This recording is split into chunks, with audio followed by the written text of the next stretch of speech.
Alors on va ouvrir nos Bibles, s'il vous plaît, dans le livre de la Genèse, et le titre de mon message ce matin est celui-ci, Noé, un père pieux dans une époque difficile. Noé, un père pieux dans une époque difficile. Et mes frères et sœurs, en cette fête des pères, j'aimerais vous parler donc de cet homme tout à fait exceptionnel. Vous allez le voir, et on va le voir ensemble ce matin, combien cet homme a été vraiment un instrument entre les mains de Dieu pour sauver sa famille. Genèse chapitre 7, nous allons lire les 16 premiers versets, s'il vous plaît. Si vous avez vos Bibles, suivez la lecture avec moi. L'Éternel dit à Noé, « Entre dans l'arche, toi et toute ta maison, car je t'ai vu juste devant moi parmi cette génération. Tu prendras auprès de toi 7 couples de tous les animaux purs, le mâle et sa femelle, une paire des animaux qui ne sont pas purs, le mâle et sa femelle, 7 couples aussi des oiseaux du ciel, mâle et femelle, afin de conserver leur race en vie sur la face de toute la terre. Car encore 7 jours, et je ferai pleuvoir sur la terre 40 jours et 40 nuits, et j'exterminerai de la face de la terre tous les êtres que j'ai faits. Noé, verset 5, notez bien ce verset, Noé exécuta tout ce que l'Éternel lui avait ordonné. Noé avait 600 ans lorsque le déluge d'eau fut sur la terre. Et Noé entra dans l'arche avec ses fils, sa femme et les femmes de ses fils pour échapper aux eaux du déluge. D'entre les animaux purs et les animaux qui ne sont pas purs, les oiseaux et tout ce qui se meut sur la terre. Il entra dans l'arche auprès de Noé, 2 à 2, un mâle et une femelle, comme Dieu l'avait ordonné à Noé. 7 jours après, les eaux du déluge furent sur la terre. L'an 600 de la vie de Noé, le second mois, le 17e jour du mois, en ce jour-là, toutes les sources du grand abîme jaillirent et les écluses des cieux s'ouvrirent. La pluie tomba sur la terre 40 jours et 40 nuits. Ce même jour entrèrent dans l'arche Noé, Sem, Cham et Japheth, fils de Noé, la femme de Noé et les 3 femmes de ses fils avec eux. Eux et tous les animaux selon leur espèce, tout le bétail selon son espèce, tous les reptiles qui rampent sur la terre selon leur espèce, tous les oiseaux selon leur espèce, tous les petits oiseaux, tout ce qui a des ailes, ils entrèrent dans l'arche auprès de Noé, 2 à 2, de toute chair ayant souffle de vie. Il en entra mâle et femelle de toute chair, comme Dieu l'avait ordonné à Noé. Puis l'Éternel ferma la porte sur lui. Amen. Quand nous pensons à Noé, je suis à peu près convaincu que rapidement nous visualisons immédiatement l'arche. Voilà ce qui vient à notre esprit rapidement, l'arche, les animaux 2 par 2, et bien sûr ce déluge qui a transformé l'histoire de l'humanité. Parce qu'il est évident qu'il y a eu une époque, un temps avant le déluge, et une époque après le déluge. Mais aujourd'hui, je voudrais que nous découvrions Noé sous un autre angle, qui pourrait peut-être passer comme inaperçu, mais qui, finalement, on va le voir ensemble, est tout à fait essentiel. Cet angle, c'est celui d'un père remarquable, qui, dans un contexte difficile, nous y reviendrons dans quelques instants, a été l'instrument pour sauver l'ensemble de sa famille. Puisqu'il nous dit que lui, son épouse, ses fils, et notez-le, ce n'est pas un détail, parce que, en contraste, nous parlerons d'un autre à la fin de ce message, eh bien, même les épouses de ses fils ont été sauvées. Un père remarquable qui a su élever sa famille dans la foi, malgré une époque particulièrement difficile.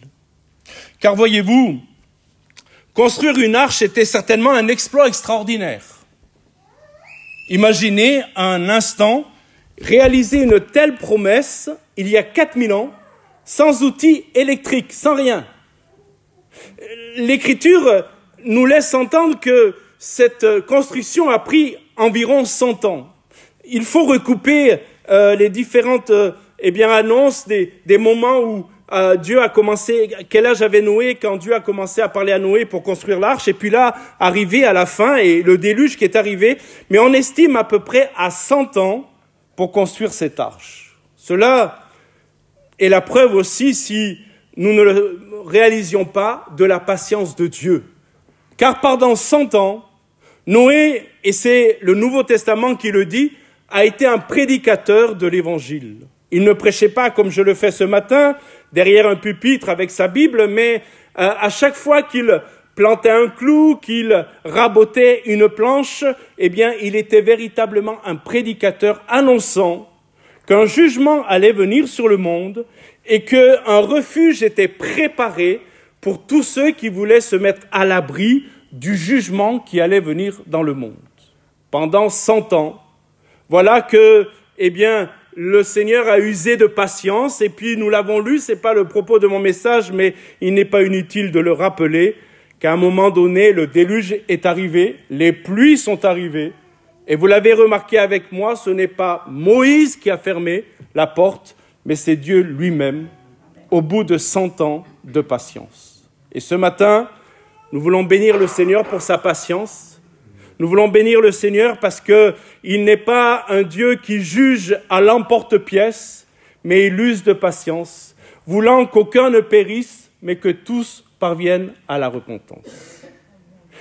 Je disais que construire une arche à cette époque-là, avec les moyens, le peu de moyens qu'il avait, est vraiment un exploit extraordinaire, mais comprenez ma pensée ce matin, l'accomplissement le plus remarquable de Noé, c'est d'avoir transmis la foi à toute sa famille dans un contexte très, très, très difficile.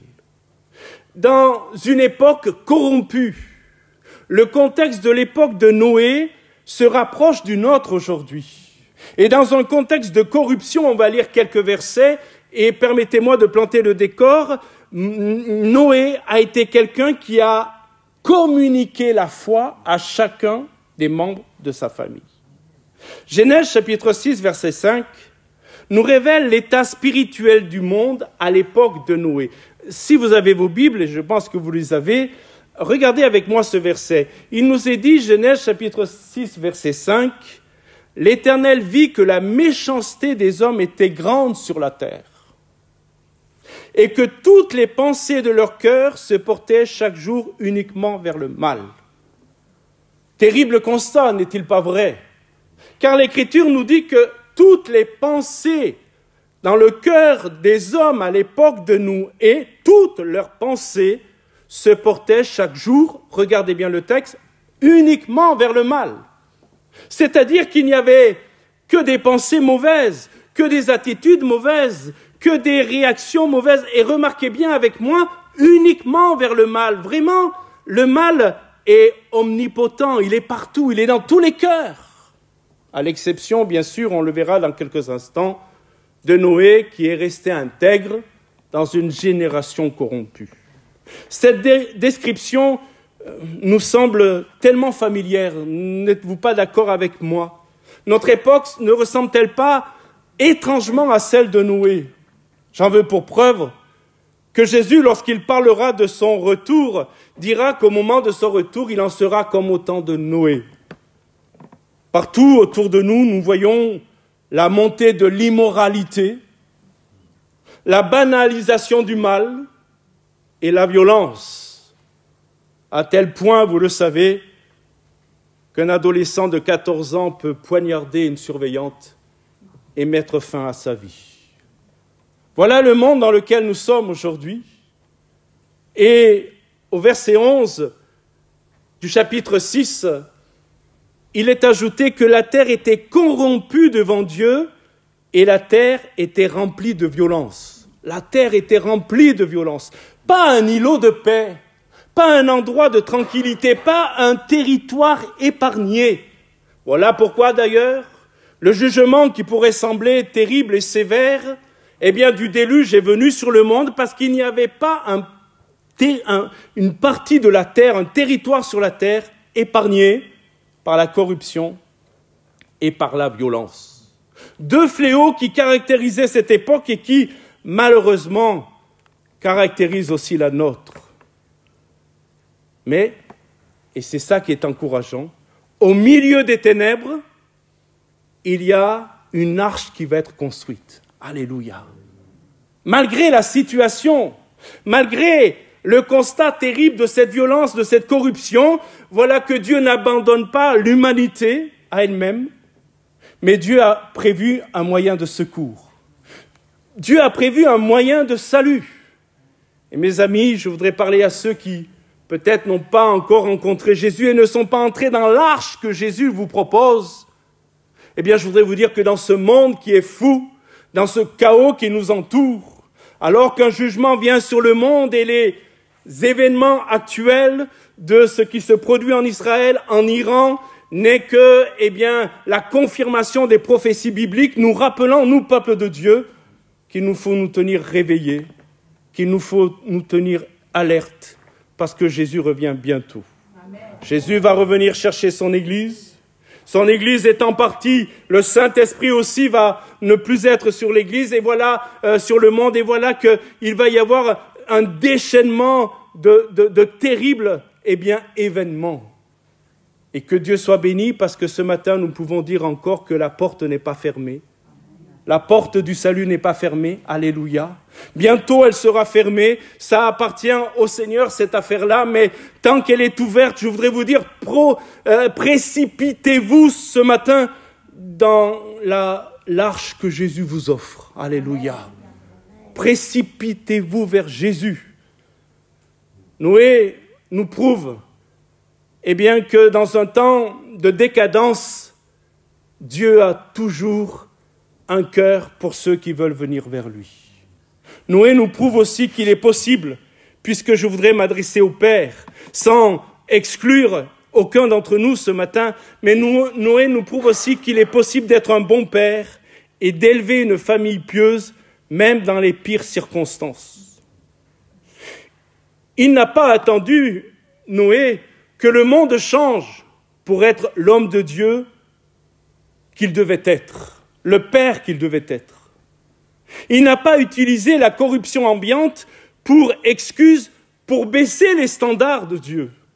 Il n'a pas dit, comprenez-moi, oui, mais alors, vu que tout le monde vit dans le péché, tout le monde vit dans la corruption, tout le monde vit dans la violence, eh bien moi, pourquoi je garderai les standards de Dieu? Pourquoi je resterai intègre? Pourquoi finalement je ne me laisserai pas, eh bien, aller à me comporter comme les autres hommes du monde?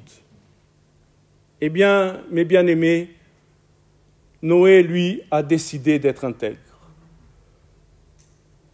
Cher papa, et aussi pour chacun de nous, prenons courage.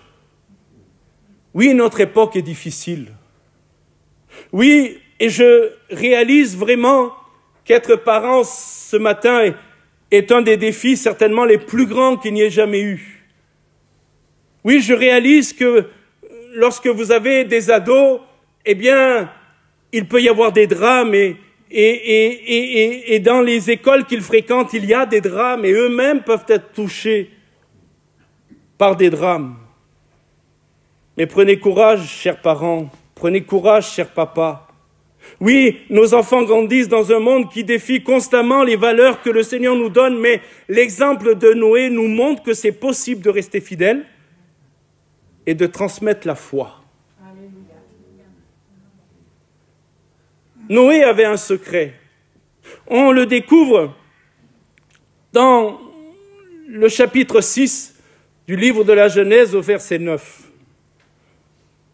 On va découvrir ensemble quel était ce secret et finalement, comprenez, quel est le secret pour nous aussi pour permettre au travers de notre action, permettre à nos familles d'être sauvées, de ne pas être contaminés par l'esprit du monde, mais de faire la différence.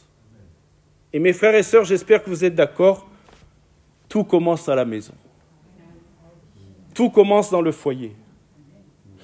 Nous disions à quelques personnes hier que si nous comptabilisons le nombre de temps que nous passons à l'église et le nombre de temps qu'on passe dans le monde, on est tous conscients qu'on passe beaucoup plus de temps dans le monde qu'à l'église. Et que nous avons besoin de toute la grâce de Dieu pour pouvoir, comment dirais-je, faire la différence dans ce monde. Voici le secret. Genèse chapitre 6, verset 9. Le secret, nous le lisons ici. Voici les générations de Noé.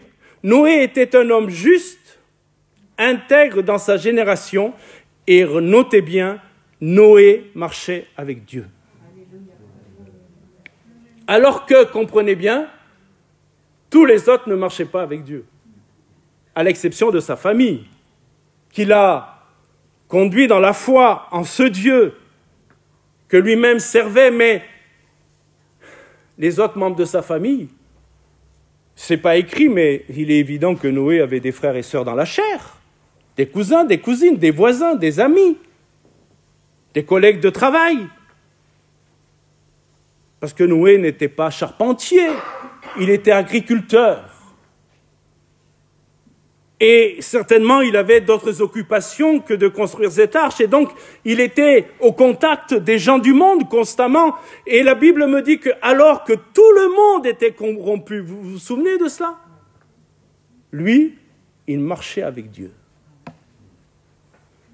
Noé est décrit comme un homme juste, un homme intègre et un homme qui marche avec Dieu au quotidien. Noé a choisi de marcher avec Dieu. Dans un monde qui courait vers sa perte, Noé a pris la direction opposée. Mes frères et sœurs, en tant qu'enfants de Dieu dans le monde dans lequel nous sommes obligés de réaliser, pas sur tous les plans, pas constamment, pas sur tous les sujets, mais il y a des sujets où nous sommes obligés de marcher dans la direction opposée. Le monde veut nous influencer. On nous dit que finalement, on peut quand même avoir plusieurs femmes, on peut ne pas être marié et avoir des relations, on peut se livrer à la débauche. Voilà ce que le monde nous dit, mais nous, en tant qu'enfants de Dieu, nous avons décidé de marcher dans la direction opposée. Rester fidèles à nos épouses et à nos époux. Nous éloigner de toute impureté, de toute débauche. Et Noé a décidé de vivre à contre-courant. Est-ce que c'est facile? Non. Est-ce que c'est possible? Oui. Parce que celui qui est en nous nous donne la force. Amen. Celui qui vit en nous nous donne le vouloir et le faire, dit l'Écriture. Alors, la question qui certainement est des plus importantes ce matin est celle-ci. Comment pouvons-nous marcher avec Dieu dans notre époque? 3 petites choses que j'aimerais laisser sur votre cœur. La première, passer du temps avec Dieu. Passer du temps avec Dieu.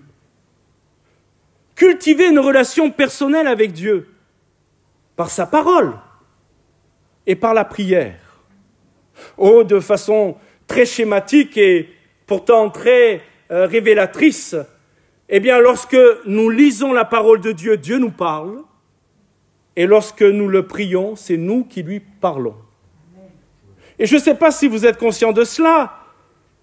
À l'ère du téléphone portable, du smartphone, où parfois on voit des jeunes être ensemble, mais même pas se parler. Ils sont tous sur leur téléphone. Pas de communication, pas d'échange. Mais si vous lisez la Bible, Dieu va vous parler. Si vous le priez, vous allez lui parler. Et entretenir une communion comme ça avec le Seigneur, c'est grandir dans une relation profonde. On ne peut pas avoir de relation profonde avec quelqu'un avec qui on ne passe jamais de temps. Oui ou non? On ne peut pas avoir de relation profonde avec Dieu si on ne passe pas du temps avec Dieu. Avez-vous, et c'est une question que je pose à chacun d'entre nous, sans le restreindre au papa, avez-vous un moment quotidien avec Dieu? Un temps où Dieu peut réorienter vos priorités, corriger votre trajectoire, vous rappeler ce qui compte vraiment. Cette discipline, parce que c'est une discipline, est indispensable pour marcher avec Dieu. Deuxième chose qu'il faut vivre pour marcher avec Dieu, pour voir nos familles se convertir, et là je vais m'adresser au papa, assumez votre rôle de leader spirituel.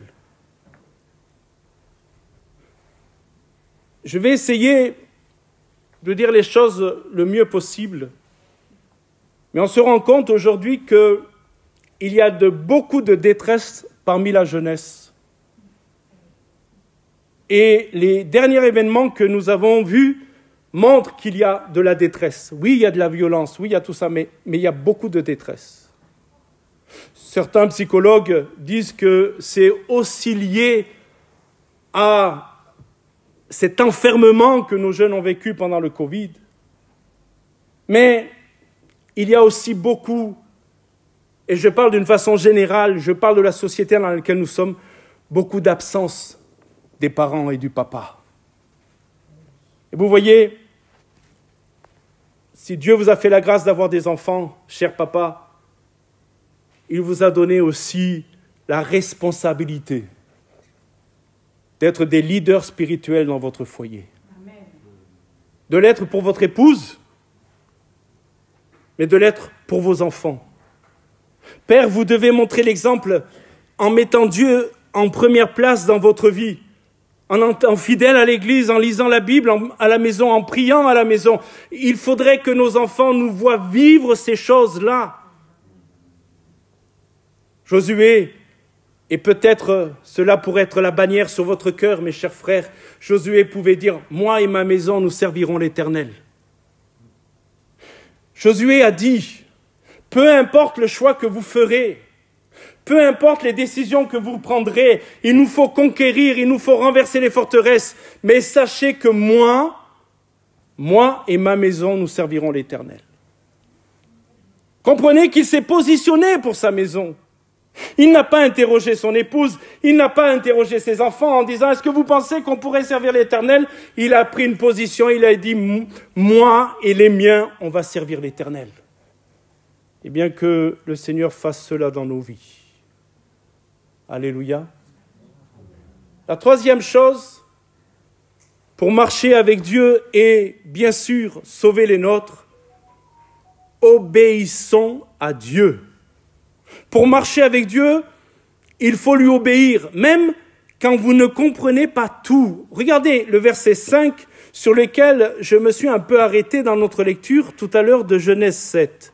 Genèse chapitre 7, verset 5. Il est dit « Noé exécuta tout ce que l'Éternel lui avait ordonné. » Ce petit verset pourrait passer facilement inaperçu dans le récit du déluge. Il fait quelques mots. Mais comprenez-moi, il est le verset central de tout. Et pourtant, on peut comprendre que Noé avait quelques interrogations quand même. Mais en obéissant, cet homme a été un instrument de salut dans un monde condamné. Il a été dans l'obéissance totale. Noé exécuta tout ce que l'Éternel lui avait ordonné. Dieu avait donné à Noé des instructions précises. Et comme il n'était pas charpentier, il valait mieux qu'il suive les instructions précises. Car un déluge allait venir et qu'il ne fallait pas qu'il fasse une petite barque avec des ouvertures trop grandes ou je dirais ne mettant pas peut-être du goudron pour bien colmater les éventuelles fuites. Non, il a fallu qu'il obéisse à tout ce que Dieu lui avait dit. Et même s'il ne comprenait pas tout, il a obéi. Il a construit une arche immense en prévision d'un déluge alors qu'aucun nuage à l'horizon. Ce n'est pas comme ce matin. Si Dieu nous disait de construire un déluge parce que la pluie venait, on se dirait peut-être c'est vrai tout ça. Mais Aucune pluie, aucun nuage ne justifiait un tel chantier titanesque. Mais Noé n'a pas discuté. Alléluia. Il n'a pas négocié.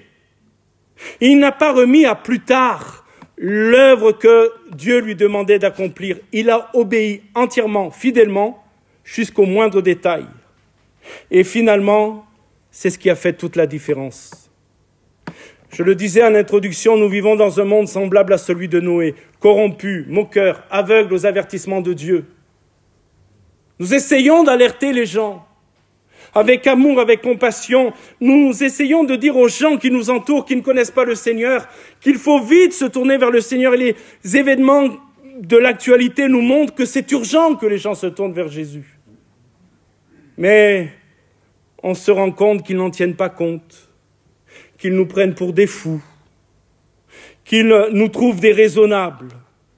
Mais Dieu cherche encore aujourd'hui des hommes et des femmes qui, comme Noé, accepteront de lui obéir sans compromis, même si cela semble insensé aux yeux des autres. Quand Dieu te pousse à te séparer du péché, mon ami, obéis. Amen. Amen. Obéis. Quand il t'appelle à témoigner, quand il t'appelle à servir, quand il t'appelle à persévérer dans la foi, même seul, obéis. Ne cherche pas toujours à comprendre avant d'obéir. Écoutez bien, quelque chose que j'ai compris il y a quelques années, la foi marche souvent par obéissance avant l'explication. On n'a pas toujours l'explication. Sur le moment, on ne sait pas toujours pourquoi on doit obéir, ce que Dieu nous demande, mais on obéit. Et puis on se rend compte que l'explication vient après. Amen. Amen. Dieu ne nous a pas tout dit, il nous a dit d'obéir. Mais ensuite, Dieu nous explique. Et comme pour Noé, l'obéissance est toujours suivie de la délivrance. Dieu nous demande parfois des choses que nous ne comprenons pas pleinement, mais peu importe si nous ne comprenons pas, obéissons à ce que Dieu nous demande. Alors, et je vais aller vers ma conclusion, oui, Noé a gagné sa famille. Et il me semble que le succès le plus important pour un père, pour une mère, pour un foyer, c'est de voir les siens à Jésus-Christ. Genèse chapitre 7, verset 1 nous rapporte ces paroles de Dieu. L'Éternel dit à Noé, entre dans l'arche, toi et toute ta maison, car je t'ai vu juste devant moi parmi cette génération. Regardez au verset 7, allez un peu plus loin, regardez bien. Voici l'ordre donné par Dieu. Et comprenez-moi bien ce matin, ce n'est pas parce que Dieu ordonne que les choses se font. Et à cet ordre que Dieu a donné à la maison de Noé, voici la réponse de la maison de Noé. Noé entra dans l'arche avec ses fils, sa femme et les femmes de ses fils. Il y a un verset que je voudrais que nous lisions ensemble parce que, en préparant ce message cette semaine pour nous, ce matin, je n'avais jamais fait attention à cela. C'est la force de l'Écriture. Vous pouvez la lire des centaines de fois, mais ne pas remarquer un détail, quelque chose qui est particulier. Et voilà que, alors que vous lisez ce verset que vous avez lu des dizaines de fois, voire des centaines, il y a quelque chose qui apparaît, que moi, en tout cas, je n'avais pas fait attention à cela. Hébreux 11, verset 7. Regardez bien ce verset. Vous savez que le chapitre 11 des Hébreux, c'est le chapitre des héros de la foi. Et il y a là tout un panel de héros, des très connus, des moins connus, des noms qui sont cités très connus, comme Noé, comme Moïse ou autres, puis des noms presque inconnus. Mais regardez bien ce que dit le verset 7. Vous y êtes ? C'est par la foi que Noé, divinement averti des choses qu'on ne voyait pas encore, animé d'une crainte respectueuse, construit une arche pour sauver sa famille. C'est par elle qu'il condamna le monde et devint héritier de la justice qui s'obtient par la foi. Avez-vous remarqué ce que je n'avais pas remarqué? Parce que moi, dans ma pensée, je n'avais pas remarqué que Noé avait d'abord construit l'arche pour sa famille. Pas que. Car l'ordre que Dieu avait donné à Noé n'était pas que simplement sa famille soit sauvée, puisque Dieu voulait sauver tous ceux qui viendraient se cacher dans l'arche. Vous me suivez? Mais Hébreu me dit que Noé, lui, avait d'abord en tête, dans son cœur, sa famille. Bien évidemment, je répète volontiers, l'appel était pour tous.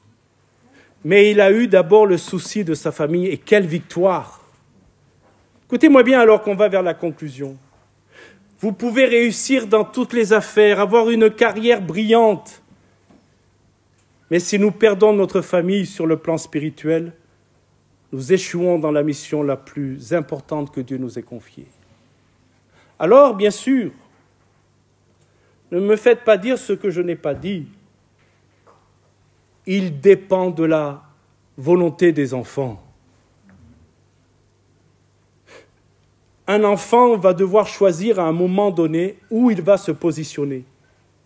Et que, malheureusement, et je le crois pour certains, pour un temps, parce que je crois que le Seigneur peut aller chercher tous les fils et toutes les filles prodigues. Oui, à un moment donné, l'enfant va devoir se déterminer. Mais il faut qu'il ait eu dans le foyer, suivez-moi bien, toutes les conditions pour marcher avec Dieu. Et s'il y a toutes les conditions pour marcher avec Dieu, nous pouvons croire qu'ils vont se tourner vers Dieu. Mais c'est à eux de faire le choix. Et que nous ne pourrons pas l'imposer. Mais quand même, et j'ai quelques témoignages comme ça d'enfants, de chrétiens qui ont abandonné l'Église, qui ont abandonné le Seigneur pendant des années, et quand ils sont revenus au Seigneur, à chaque fois, ils nous ont dit « Je me souviens ce que j'ai reçu à la maison. » C'est resté là. Quelle victoire quand nos enfants viennent au Seigneur. Et en contraste, je voudrais vous parler rapidement de Lot. Connaissez Lot ? Quand il a dû choisir, parce qu'avec Abraham, leurs troupeaux étaient trop nombreux, il a fallu qu'ils se séparent. On ne va pas lire le texte, je vais vite l'expliquer rapidement. Et puis, à un moment donné, ils ont dû se séparer. Et l'Écriture nous dit que Lot a levé les yeux et il a vu la plaine qui était vers Sodome et Gomorrhe. Et il est dit littéralement, c'était comme un jardin de l'Éternel. Mais écoutez-moi bien, comme c'est pas. Vous êtes avec moi là? Comme c'est pas. Et il a choisi d'aller planter ses tentes vers ces villes qui, vous le savez, vont être jugées non pas par le déluge, mais par le feu, puisque Dieu avait dit après le déluge, plus jamais il ne jugerait par le déluge d'eau. Et ces villes, Sodome et Gomorrhe, ont été jugées, et Lot a choisi de planter ses tentes près de ces villes.